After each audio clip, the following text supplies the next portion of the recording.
Siyempre, babatiin natin at magpapasalam niyo po, ang inyong congressman ay isa sa matalik kong kaibigan na talagang masasabi natin, hindi tumatanda. Si Congressman Ted, hindi tumatanda. Kami lahat tumatanda. Tapos laging maayos. Para pag ayaw na namin tabihan si Kong Ted dahil pag nakatabi kami sa mukha kaming driver niya kasi siya laging postura eh. Kami mukha kaming galing sa bukid. Mayor Puentes, our host mayor, lahat ng ating kasamahan sa Lingkod Bayan at siyempre ang pinakamahalaga na nandito ngayon ay ang ating mga 4P beneficiaries, kung sino ang tatanggap ngayon ng mga tulong na ibinibigay natin para pagandahin ang patakbo ng ating pagsasaka, pangingisda. Yan po ang ating ginagawang tulong ngayon. Hindi lamang sa gamit, kung hindi pati na sa pagturo. Kaya kasama po natin dito, nandito po ang Department of Agriculture, nandito ang DOLE, nandito po ang DAR, ang Agrarian Reform, Department of Agrarian Reform, TESDA, CHED, nandito po, para mabigyan po ng training at mabigyan ng mga panibagong starter kit para sa ating mga magsasaka at saka sa ating mga mangingisda. Alam niyo po, ito po ay aming ginagawa dahil pinapatibay po natin ang sistema ng agrikultura sa Pilipinas. At pag sinabi natin agrikultura, hindi lamang po ibig sabihin yan ay ang tanim.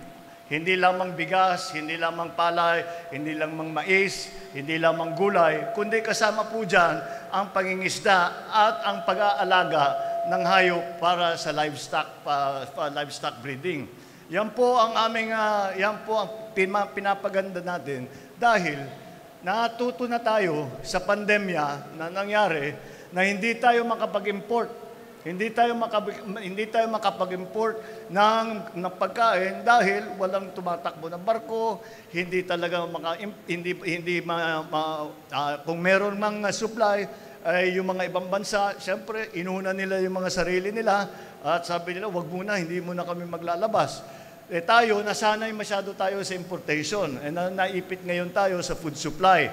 Kaya't napilitan tayong bumili ng imported na napakamahal. Kaya't yun ang babaguhin po natin. Babaguhin po natin yan. Ang gagawin po natin ay patitibayin natin ang ating agricultural sector. Paano natin po gagawin yun? Sa mga tanim ay ating gagawin ay tutulungan natin ang mga magsasaka. Magbibigay po tayo ng fertilizer, yung biofertilizer dahil tumaas ang presyo ng ayuda at lahat po ng magbibigay tayo ng bagong training, meron ding financial assistance para lalo na sa mga kooperatiba. At meron naman tayo yung account natin, yung tinatawag na RCEF, yung nakukulikta sa pagpasok ng imported na agricultural goods. Meron po tayong kinukulikta na taripa. Yung taripa na yan ay ibabalik natin sa mga farmer natin sa pamamagitan ng mga assistance na ibinibigay ng Department of Agriculture. Kamakailan lamang, last week lamang, inaprubahan ko ang pag-release ng halos 13 billion, hindi million ito, billion na piso, para ibibigay na tulong para sa ating mga magsasaka sa buong Pilipinas. At ito yung nasa farmers assistance na binibigay talaga natin, ngunit dinagdagan po natin dahil nais natin pagandahin nga ang sistema. Sa labas po, meron po kayong makikita mga bangka. Yan naman ay galing sa BIFAR, sa Fisheries and Aquatic Resources ng Department of Agriculture.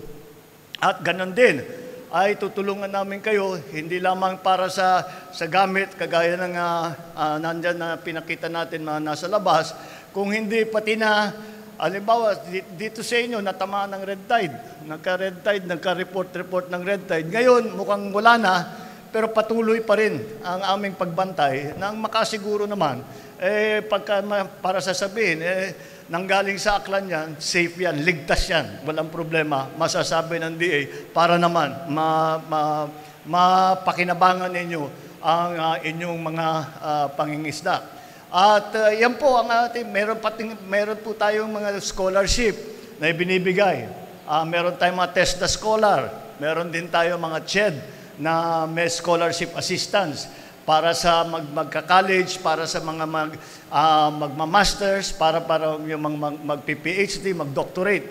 Yan po ang patuloy natin binahin. Yung TESDA, dahil po, importante ang TESDA ngayon, dahil kailangan natin baguhin ang mga sistema ng ating mga ginagawa.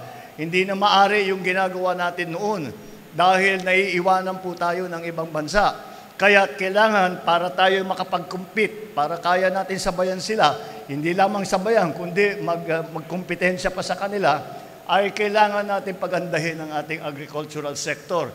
At ito ay ang nagiging problema, kaya dahil nga na nagtaasan ang presyo ng bigas at tinitingnan po namin kung bakit naman mangyayari yun. Kinakalkulan namin kung ano yung supply ng bigas. Sapat naman. Hindi naman kulang ang supply ng bigas para sa atin, para sa Pilipinas. Wala naman nagpa-panic buying. Hindi namin maintindihan bakit tataas ang presyo. Tumaas ang presyo, natuklasan namin, tumaas ang presyo dahil merong nag-i-smuggle papasok. Ngunit, hindi lamang sa nag-i-smuggle, hindi nila ilalabas sa palengke muna. Itatago nila, iipitin nila para tumaas ang presyo ng bigas. Pagtaas ng presyo ng bigas, saka sila magbebenta. Kaya naman, sabi ko, hindi maaari yan. Dahil hindi naman tama naman talaga. Unang-una, illegal ang kanilang ginagawa. Pangalawa, ay kung titignan natin, na isipin natin na mabuti, ang problema ay ang ginagawa nila ay pinapahirapan kayo, pinapahirapan ang taong bayan para lang magpayaman sila ng illegal na paraan. Kaya pinapahuli natin silang lahat. Kaya po, kasama na rin po ng ating mga ginagawa, yung mga nahuli po, ay dinadala po natin sa iba't ibang lugar at inuunahan po natin yung mga pinaka-nangangailangan.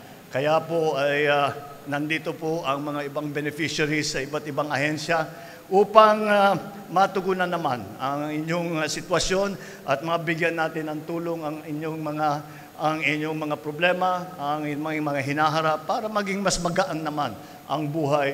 At habang hindi pa tayo bumabalik kagaya sa dati, kagaya sa normal, at habang yung presyo ng ating mga agricultural goods, hindi lang po kasi dito nangyayari yan. Hindi lang po dito sa Pilipinas nangyayari yan. Sa lahat ng buong mundo ay lahat ng pagkain ay nagtataasan dahil sumasabay. Sumasabay pati ang presyo ng langis. Sumasabay pati ang gulo. Mayroong mga nagkakagulo-gulo sa Ukraine. At hindi nila na ilalabas yung kanilang ani, kaya't hindi nakakarating dito, tataasan na naman ang presyo. Kaya't lahat ito ay ginagawa natin nang sa ganun tayo ay sufficient supply sa bigas kahit walang importation. Sa ngayon, kailangan pa rin natin mag-import. Pero ang hangarin natin ay makarating tayo sa sitwasyon na hindi na natin kailangan mag-import ng pagkain para sa taong bayan. Ang talagang nais naming mangyari, ang pangarap talaga natin ay hindi lamang nasapat ang magiging supply ng pagkain sa Pilipinas na nasa presyo na kayang abutin ng bawat isa. Hindi lamang yun, kung pagandahin natin ng gusto, makapag-export pa tayo, pagkikitaan pa natin. Yan po ang ating mga pinaplano. At ito po, sana mararamdaman ninyo dahil ang inuuna nga namin, tinitignan po namin, siyan ang pinakakulang ang development ng agricultural sector. Saan ang mga taong mas lalong nangangailangan? At yun ang ating uunahin. Kaya yan po, ang plano ng inyong pamahalaan. Asahan po ninyo ng pamahalaan ninyo, lahat po ng nakikita namin na hinaharap na problema ninyo, ay hahanapan po natin ng solusyon yan. Lahat yan tutugunan natin, hahanapan natin ng solusyon dahil tayo ay binubuo po natin At sa masasabi natin, pagagandahin natin ang Pilipinas at magkaroon na tayo ng bagong Pilipinas. Yan po ang ating hangarin. Yan po ang layunin ng buong Pilipino. Lahat ng Pilipinas, kahit asahan po ninyo na kahit na anong pangyayari, nandito po ang inyong pamahalaan, nagbabantay po sa inyo. At kung may pangangailangan kayo, mapapaabot nyo lang sa amin at gagawin namin ang lahat upang tulungan kayo. At kahit na hindi kami nakakarinig sa inyo, pupuntahan po kayo namin at titignan namin kung ano yung mga pangangailangan. Lahat po ng maaaring gawin ng pamahalaan para tulungan kayo ay gagawin po namin. Maraming salamat po at magandang hapon po sa inyo lahat.